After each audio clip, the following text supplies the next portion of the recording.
ಓಂ ನಮೋ ನಾರಾಯಣ. ಓಂ ನಮೋ ನಾರಾಯಣ. ಓಂ ನಮೋ ನಾರಾಯಣ. ಇವಾಗ ನಾನು ಏನು ಹೇಳಕ್ಕೆ ಬಂದಿದ್ದೀನಿ ಅಂದರೆ, ನಮ್ಮ ರಾಜ್ಯದಲ್ಲಿ ಬಿ ಜೆ ಪಿನಲ್ಲಿ ರಾಜ್ಯಾಧ್ಯಕ್ಷ ಸ್ಥಾನಈಗ ಬದಲಿ ಮಾಡ್ತಾರೆ ಅಂತ ಹೇಳ್ತಾ ಇದ್ದಾರೆ. ಯಾಕೆ ಬದಲಿ ಮಾಡ್ತಾರೆ ನನಗೆ ಗೊತ್ತಿಲ್ಲ. ಅದನಿಗೆ ಯಾರೋ ಹೋಗಿ ಸೋಮಣ್ಣನ ಕೇಳೋದು, ಏನು ಸರ್ ನೀವು ರಾಜ್ಯಾಧ್ಯಕ್ಷರಾಗೋದಕ್ಕೆ ನೀವು ಅರ್ಹರು ಅಂತ. ಅವರೇ ಒಂದೇ ಮಾತು ಹೇಳಿದ್ರು, ನಾನು ಅರ್ಹನಾಗಿದ್ದೀನೋ ಇಲ್ವೋ ಎಲ್ಲ ನೀವೇ ಹೇಳಬೇಕಪ್ಪ, ನಾನೇನು ಇದರಲ್ಲಿ ಹೇಳೋದಕ್ಕಾಗಲ್ಲ. ಮತ್ತು ಅದಕ್ಕೆಲ್ಲ ಅದಕ್ಕೆ ತಕ್ಕಂತೆ ವರಿಷ್ಠರಿದ್ದಾರೆ, ಅದು ಅವ್ರು ಮಾಡ್ಕೋತಾರೆ, ಅವ್ರ ಕೆಲಸ. ನಮ್ಮ ಕೆಲಸ ಏನು? ನಮಗೇನು ತೋರಿಸಿದರೆ ನಾವು ಆ ಕೆಲಸ ಮಾಡಬೇಕು. ನನಗೆ ನೋಡಿ, ಲಾಸ್ಟ್ ಟೈಮು ಅಮಿತ್ ಶಾ ಅವರು ನಮ್ಮ ಮನೆಗೆ ಬಂದಿದ್ರು. ನಮ್ಮ ಮನೆಯಲ್ಲಿ ಕೂತ್ಕೊಂಡು ಮಾತಾಡುವಾಗ ಒಂದು ಮಾತು ಹೇಳಿದ್ರು, ನೀವು ಸಿದ್ದರಾಮಯ್ಯನ ಎದುರಿಗೆ ನಿಂತ್ಕೋಬೇಕು ಮೈಸೂರಲ್ಲಿ ಅಂತ ಹೇಳಿದ್ರು. ನಿಂತ್ಕೊಂಡೆ. ಮತ್ತು ಚಾಮರಾಜನಗರನೂ ಕೊಟ್ಟರು, ಚಾಮರಾಜನಗರದಲ್ಲೂ ನಿಂತ್ಕೊಂಡೆ, ಹೋರಾಟ ಮಾಡಿದೆ, ಸಾಕಷ್ಟು ರೀತಿ ಕಷ್ಟಪಟ್ಟೆ. ಅದು ಫಲ ಸಿಗಲಿಲ್ಲ ಅಂಥೇಳಿ ನಾನು ತಲೆ ಕೆಡಿಸ್ಕೊಳ್ಳಿಲ್ಲ, ನಾನು ಆರಾಮಾಗಿದ್ದೆ. ಆಗೊಂದು ಮಾತು ಈಗೊಂದು ಮಾತು ಆಡಿಕೊಂಡು ಕಾಲ ಕಳ್ಕೊಳ್ಳ ಅಂತ ಇದ್ದೆ, ಆಯಿತಾ. ಯಾವಾಗ ಮತ್ತೆ MP ಎಲೆಕ್ಷನ್ ಬಂತು, MP ಎಲೆಕ್ಷನಲ್ಲಿ ನನಗೆ ತುಮಕೂರಿಗೆ ಹೋಗಿ, ತುಮಕೂರಲ್ಲಿ MP ನೀವು ನಿಂತ್ಕೋಬೇಕು ಅಂತ ಹೇಳಿದ್ರು. ನಾನು ತುಮಕೂರಿನಲ್ಲಿ ಹೋಗಿ ನಿಂತ್ಕೊಂಡೆ. ಸುಮಾರು ತುಮಕೂರಿನಲ್ಲಿ ನಿಂತ್ಕೊಂಡಾಗ ದೇವೇಗೌಡರು ಮತ್ತು ನಮ್ಮ ಪಾರ್ಟಿಗೆ ಇಬ್ಬರಿಗೂ ಅಲಿಯನ್ಸ್ ಆಯಿತು. ಅಲಿಯನ್ಸಲ್ಲಿ ಏನಾಯಿತು ಅಂತಂದರೆ, ನಮಗೆ ತುಂಬ ಚೆನ್ನಾಗಿ ಸಪೋರ್ಟ್ ಮಾಡಿದ್ರು. ಎಲ್ಲ ಕಾರ್ಯಕರ್ತರು, BJPಯವರಾಗಲಿ ಇಲ್ಲ ದಳದವರಾಗಲಿ, ಭೇದ ಭಾವ ಇಲ್ಲದೆ ಎಲ್ಲ ಒಗ್ಗಟ್ಟಿನಿಂದ ಕೆಲಸ ಮಾಡಿ, ಹೋರಾಟ ಮಾಡಿ ನನಗೆ ಸುಮಾರು 1,75,000 ಬಹುಮತಗಳಿಂದ ಗೆಲ್ಲಿಸ್ಕೊಟ್ರು. ಆಮೇಲೆ ನೋಡಿ, ಅದೇ ನಮ್ಮ BJPನಲ್ಲಿ ಇಬ್ಬರು ಮುಖ್ಯಮಂತ್ರಿಗಳು, ಜಗದೀಶ್ ಶೆಟ್ಟರು ಮತ್ತು ಬೊಮ್ಮಾಯಿಯವರು ಗೆದ್ದಿದ್ದರು. ಅವ್ರಿಗೆ ಏನು ಕೊಡಲಿಲ್ಲ, ಯಾವ ಮಂತ್ರಿ ಪದವಿ ಕೊಡಲಿಲ್ಲ. ನನಗೆ ಪಕ್ಷ ಸೂಚಿಸ್ತು, ನೀವು ಮಂತ್ರಿ ಆಗ್ರಿ ಹಿಂಗಂತ.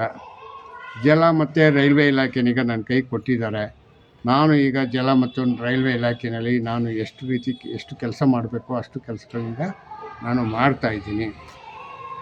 ನಮ್ಮ ರಾಜ್ಯಕ್ಕೆ ಆಗೋದು ಮತ್ತು ನನ್ನ ಕ್ಷೇತ್ರಕ್ಕೆ ಆಗುವಂಥ ಕೆಲಸಗಳು, ಕಾರ್ಯಕ್ರಮಗಳನ್ನೀಗ ನಾನು ನೆರವೇರಿಸ್ತಾ ಇದ್ದೀನಿ. ಅದು ಬಿಟ್ಟು ಬೇರೆ ಏನೂ ಇಲ್ಲಪ್ಪ. ಯಾಕ್ರಪ್ಪ ನೀವು ಏನೋ ಭಿನ್ನಮತೀಯರು ನಿಮ್ಮನ್ನೀಗ ಸಂಪರ್ಕ ಮಾಡಿದರು, ಇದು ಮಾಡಿದರು ಅಂತೆಲ್ಲ ನೀವು ಹೇಳ್ತಾ ಇದ್ದೀರ. ಯಾವ ಭಿನ್ನಮತನೂ ಇಲ್ಲ, ಏನೂ ಇಲ್ಲ, ಎಲ್ಲ ಸರಿ ಹೋಗುತ್ತೆ. ಅದಕ್ಕೆ ಆದ ವರಿಷ್ಠರಿದ್ದಾರೆ, ಅವರು ಅದನಿಗೆ ಆಲೋಚನೆ ಮಾಡಿ ಅದನಿಗೆ ಪಕ್ಷನಿಗೆ ಯಾವ ದಿಕ್ಕಿಗೆ ಕರ್ಕೊಂಡು ಹೋಗಬೇಕು ಕರ್ಕೊಂಡು ಹೋಗ್ತಾರೆ ಹಂಗಂತ ಹೇಳಿದ್ರು. ಈಗಾಗಲೇ ಅದು ಸೆಂಟ್ರಲಲ್ಲಿ ದಿಲ್ಲಿ ಮಟ್ಟದಲ್ಲಿ ಯಾರಿಗೆ ವಿಜಯೇಂದ್ರನಿಗೆ ಪಟ್ಟ ಕಟ್ಟೋದಕ್ಕೆ ಮತ್ತು ಇನ್ನೊಂದು ಬಾರಿ ಅವನೇ ಅಧ್ಯಕ್ಷನಾಗುವಂಥ ಅಲೌನ್ಸ್ ಮಾಡಬೇಕು ಅಂತೇಳಿ ಅವರು ಅಲ್ಲಿ ಅದೊಂದು ಕಡೆ ಮೀಟಿಂಗ್ ನಡೀತಾ ಇದೆ. ಆಗುತ್ತೆ ಅಂತ ನಾವು ಅಂದ್ಕೊಂಡಿದ್ದೀವಿ ಅನ್ನೋ ಮಟ್ಟಕ್ಕೆ ಅವರು ಹೇಳಿದ್ರು. ಮತ್ತು ಇನ್ನೊಂದು ಏನಪ್ಪ ಅಂದರೆ, ಸಾರ್ವಜನಿಕವಾಗಿ ಹೇಳಬೇಕು ಅಂತಂದರೆ, BJP ಈಗ ದೇಶದಲ್ಲಿ ಕೇರಳದಲ್ಲಿ ಇರಲಿಲ್ಲ. ಕೇರಳದಲ್ಲಿ ಈಗ ಅಲ್ಲಿ ಆಗಲೇ ಒಂದು ಕೌನ್ಸಿಲರ್ ಏರಿಯಾನೀಗ ಕಾರ್ಪೊರೇಷನ್ ಏರಿಯಾ ಹಿಡಿದಿದೆ, ಆಯಿತಾ. ಮತ್ತು ನೆಕ್ಸ್ಟು ವೆಸ್ಟ್ ಬೆಂಗಾಳಲ್ಲೂ ಆಗಬಹುದು, ಆ ರೀತಿ ಮಟ್ಟಕ್ಕೆ ರೆಡಿ ಆಗ್ತಾಯಿದೆ. ವೆಸ್ಟ್ ಬೆಂಗಾಳು ಮತ್ತು ತಮಿಳ್ನಾಡು, BJPಗೆ ಎಲ್ಲಿ ಇಲ್ವೋ ಅಲ್ಲೆಲ್ಲ ಅನುಕೂಲ ಆಗುತ್ತೆ ಅಂತ ಪತ್ರಕರ್ತರುಗಳು ಹೇಳ್ತಾ ಇದ್ದಾರೆ. ಹಿಂಗನ್ನೋ ಮಟ್ಟಕ್ಕೆ ಇವರು ಮಾತಾಡಿದ್ರು. ಮತ್ತು ಸೋಮಣ್ಣವರು ಒಂಥರ ಇದು ನೇರ ನುಡಿ ಹೆಚ್ಚಿಗೆ. ಆದರೆ ಆಯಪ್ಪನತ್ತ ಇಲ್ಲ ಅಂತಲ್ಲ, ನೇರವಾಗಿ ಹೇಳ್ಕೊಂಡು ಅವರಷ್ಟಕ್ಕೆ ಅವ್ರು ಒಯ್ತಾ ಇರ್ತಾರೆ. ಕೆಲಸ ಮಾಡೋದ್ರಲ್ಲಿ ಮಾತ್ರ ಅವನು ಒಂಥರ ಶತ್ರು. ಇಲ್ಲಿ ಬಿನ್ನಿಪೇಟೆನಿಗೆ ಹಿಡಿದು, ಬಿನ್ನಿಪೇಟೆ ಹೇಳಿದ್ನಲ್ಲ, ಇದರಲ್ಲೇ ಹೇಳಿದ್ದೀನಿ, ಬಿನ್ನಿಪೇಟೆಯಲ್ಲಿ 3 MLA ಏರಿಯಾ ಆಯಿತು. ಅಷ್ಟು ಏರಿಯಾಕ್ಕೆ ಒಬ್ಬನೇ MLA ಆಗಿ ಕೆಲಸ ಮಾಡಿ ಸುಮಾರು ತನ್ನದೇ ಆದ ಛಾಪನಿಗೆ ಮೂಡಿಸಿದ್ರು. ಈಗಲೂ ಅಷ್ಟೇ MP ಅವ್ರದ್ದೇ ಆದ ಛಾಪನಿಗೆ ಮೂಡಿಸ್ತಾರೆ ಅನ್ನೋದು ನಮ್ಮ ನಂಬಿಕೆ ಇದೆ.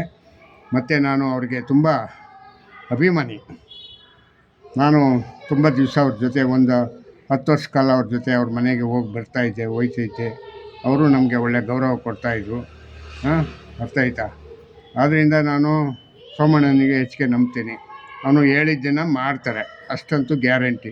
ಮತ್ತು ಇನ್ನೊಂದು ಏನಪ್ಪ ಮಾಡಿದ್ರು ಈಗ ಹಂಗಂದರೆ, ರೈಲ್ವೆ ಇಲಾಖೆಯಲ್ಲಿ ಕನ್ನಡದಲ್ಲಿ ಪರೀಕ್ಷೆ ಬರೋಂಗೆ ಮಾಡಿದ್ದಾರೆ. ಇದು ತುಂಬ ಒಳ್ಳೆ ಕೆಲಸ. ತುಂಬ ರೈಲ್ವೆ ಪರೀಕ್ಷೆನಿಗೆ ಎಲ್ಲ ಇಂಗ್ಲೀಷು ಮತ್ತು ಹಿಂದಿನಲ್ಲಿತ್ತು, ಅದನ್ನೀಗ ಈಗ ಕನ್ನಡದಲ್ಲಿ ಬರೆಯೋಂಗೆ ಮಾಡಿದಾರಂತೆ. ಹುಬ್ಳಿ ಮತ್ತು ಮೈಸೂರು 2 ಏರಿಯಾದಲ್ಲಿ. ಇನ್ನೊಂದು ಬೆಂಗಳೂರು ಮಾಡಿಲ್ಲ, ಏನೋ ತಾಂತ್ರಿಕ ತೊಂದರೆಗಳಾಗಿದೆ. ಅದು ಮುಂದಿನ ಸಾರಿಗೆ ಅದನ್ನೆಲ್ಲ ಇದು ಮಾಡ್ತೀವಿ. ಸೋಮಣ್ಣನೇ ಮುಂದೆ ನಿಂತ್ಕೊಂಡು ಇದನ್ನು ಮಾಡಿರೋದು. ಸೋಮಣ್ಣ ಮತ್ತು ಇವರು ಜಗದೀಶ್ ಶೆಟ್ಟರು ಮತ್ತು ಬೊಮ್ಮಾಯಿ, ಶೋಭಾ ಕರಂದ್ಲಾಜೆ ಮತ್ತು ಅಶ್ವಿನ್ ಸೂರ್ಯ ಅವರು, ಇವರೆಲ್ಲರೂ ಕೂತ್ಕೊಂಡು ಮಾತುಕತೆ ಮಾಡಿ ನಾವು ನಮ್ಮ ರಾಜ್ಯಕ್ಕೆ ಏನು ಬೇಕೋ ಅದನ್ನೀಗ ನಾವು ಪಡ್ಕೋಬೇಕು ಅಂತೇಳಿ ಹೋರಾಟ ಮಾಡಿ ನಾವು ರೆಡಿ ಮಾಡಿದ್ದೀವಿ. ಮತ್ತು ನಾರಾಯಣಗೌಡರು ಕೂಡ ಅದಕ್ಕೆ ಸಮ್ಮತ ನೀಡಿದ್ರು ಅಂತ ಹೇಳಿದ್ರು. ಅರ್ಥ ಆಯ್ತಾ? ಹೀಗಾಗಿ ಸೋಮಣ್ಣವರು ಜಲ ನೆಲ ಭಾಷೆ ವಿಷಯದಲ್ಲಿ ಬಂದಾಗ ತಮ್ಮ ಮುತ್ಸದ್ದಿತನ ತೋರಿಸ್ತಾರೆ. ಅದಂತೂ ಚೆನ್ನಾಗಿ ಗೊತ್ತು ನನಗೆ. ಆ ರೀತಿಯಾಗಿ ಕೆಲಸ ಮಾಡ್ತಾರೆ. ಮತ್ತು ನಮ್ಮ ರಾಜ್ಯಕ್ಕೆ ಬೇಕಾಗಿರ್ತಕ್ಕಂಥದ್ದು ಈಗಿನಗೆಲ್ಲ ಮುಂದೆ ಬರ್ತಕ್ಕಂಥ ಪ್ರಜೆಗಳಿಗೆ ಇನ್ನೂ ಒಂದು 50 ವರ್ಷಕ್ಕೆ ಆಗೋಷ್ಟು ಕೆಲಸಗಳನ್ನ ಈಗಲೇ ಮಾಡಿದ್ರೆ ತುಂಬ ಒಳ್ಳೆಯದು ಅಂತ ಹೇಳೋದಕ್ಕೆ ಇಷ್ಟಪಡ್ತೀನಿ. ಮತ್ತು ಇನ್ನೊಂದೇನಪ್ಪ ಹಂಗಂದರೆ,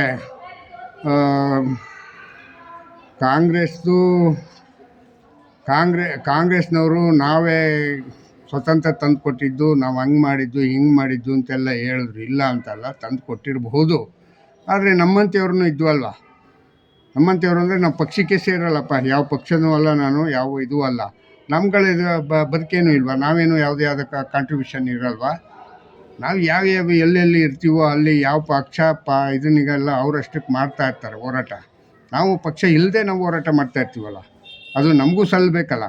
ಎಲ್ಲ ನಾವೇ ಮಾಡಿದ್ದು, ನಮ್ಮದೇ ಇದು ದರ್ಬಾರ್ ಅಂತ ಕಾಂಗ್ರೆಸ್ನವ್ರು ಹೇಳ್ತಾರೆ ಅಂದರೆ ಯಾವ ರೀತಿ ಇದು ನಡವಳಿಕೆ ಇದೆ? ಯಾವ ರೀತಿ ಇದು ಸರಿ ಅನಿಸುತ್ತೆ ಇವ್ರಿಗೆ? ಹೇಳಿ. ಮತ್ತು ಇನ್ನೊಂದು ಏನಪ್ಪ ಹಂಗಂತಂದರೆ, ಸೋಮಣ್ಣನವರು BJP ಪಕ್ಷಕ್ಕೆ ಹೋದ ಮೇಲೆ BJP ಪಕ್ಷದಲ್ಲಿ ಸುಮಾರು ಗುರುತುಗಳನ್ನಿಗೆ ಇಟ್ಟಿದ್ದಾರೆ. ಅಂದರೆ ಭಯಂಕರ ಹೋರಾಟ ಅಂತಿಕೊಳ್ಳಿ. 2 ಏರಿಯಾದಲ್ಲಿ ನಿಂತ್ಕೊಳ್ಳೋದೇನು ಅಷ್ಟು ಸುಲಭವಾದ ಇದಲ್ಲ. ಅವ್ರದ್ದೇ ಆದ ಜಾಣ್ಮೆ ತಗೊಂಡು ನಿಂತು ಅಲ್ಲೆಲ್ಲ ಹೋರಾಟ ಮಾಡಿದ್ದಾರೆ. ಮತ್ತು ಕಾಂಗ್ರೆಸ್ಗೆ ತಕ್ಕಂತೆ ಇದನ್ನು ಕೊಟ್ಟವ್ರೆ, ಏನು ಚೌಕು.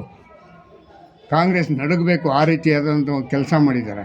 ಅದರಲ್ಲಿ ಈಗ ಹೇಳ್ತಾವ್ರಲ್ಲ ಇವರೆಲ್ಲ, ಯಾರೋ ಪತ್ರಕರ್ತರಿಗೆ ಏನು ಮಾಡೋಕ್ಕೆ ಕೆಲಸ ಇಲ್ಲ, ಏನು ಅಹಿಂದ ಅಂತ. ಯಾವ ಹಿಂದನೂ ಇಲ್ಲ ಸೋಮಣ್ಣ ಮುಂದೆ.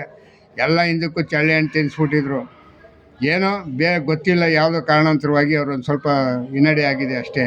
ಆದರೆ ಇವರೆಲ್ಲರಿಗೂ ಏನೋ ಎಂಥ ನಾಯಕವ ಸಿದ್ದರಾಮಯ್ಯ ದೊಡ್ಡ ಇದನ್ನು ಮಾಡವ್ರೆ. ಏನು ಮಾಡಲ್ರಿ, ಅವನ ಕ್ಷೇತ್ರ ಗೆಲ್ಲಿಸ್ಕೊಳ್ಳೋಕ್ಕೆ ಅವನು ತಿಕ್ಕೆ ಬೆಳ್ಳಿಕೊಂಡು ಓಡಾಡ್ದ. ಎಂಥದ್ದು ಇಲ್ಲ. ಸುಮ್ಮನೆ ಅದೆಲ್ಲ ಸುಮ್ಮನೆ ಹೇಳ್ಬೇಕಾಗಿರೋದು ಹೇಳ್ತಾ ಇದ್ದಾರೆ ಅಷ್ಟೇ. ಅರ್ಥ ಆಯ್ತಾ? ಯಾವ ನಾಯಕನೂ ಇಲ್ಲ, ಯಾರು 4 ಜನ ಗೆಲ್ಲಿಸ್ಕೊಡೋ ಶಕ್ತಿ ಇಲ್ಲ. ಅದು ಇದ್ದೇ ಇರ್ತದೆ. ಅದು ಜಾತಿಯ ಮೇಲೆ ಒಂದಷ್ಟು ಜನ ಒಲವಾಗಿ ಓಟ್ ಹಾಕಿರ್ಬೋದು ಅಷ್ಟೇ. ಏನು ಸಿದ್ದರಾಮಯ್ಯನೇ ಮುಖ್ಯಮಂತ್ರಿ ಮಾಡಬೇಕು ಅಂತ ಹಾಕಲಿಲ್ಲ.